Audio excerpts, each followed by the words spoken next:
ఈ నేటి జనరేషన్లో చాలామందికి ఉన్న ఒక గొప్ప లక్షణం ఏంటో తెలుసా? ప్రతి విషయాన్ని షేర్ చేసుకుంటారు సోషల్ మీడియాలో, స్టేటస్ల్లో. మరి సినిమాల విషయాలు మనం షేర్ చేస్తాం, సినిమా పాటలు షేర్ చేస్తాం, రొమాంటిక్ విషయాలు షేర్ చేస్తున్నాం. కానీ దేవుని వాక్యాన్ని షేర్ చేస్తున్నామా? దేవుని వాక్యంతో పాటు సినిమా స్టేటస్ పెడుతున్నాం. నీ స్టేటస్లు చూసే వాళ్ళు చాలామంది ఉంటారు.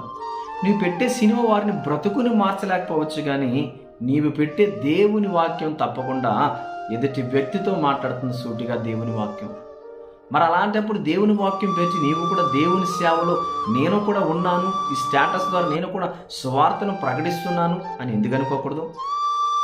యువకులారా, ఈరోజు ప్రతి యువత నేను అడుగుతున్నాను, సినిమా స్టేటస్లు పెట్టి నీవు ఇక నుంచి దేవుని వాక్యం పెట్టి కొన్ని ఆత్మలు రక్షించే పనిలో నీవు కూడా ముందుండాలని కోరుతున్నాను. Thank you. God bless you. దేవుడు మిమ్మల్ని దీవించిన గాక. Please like, subscribe, share.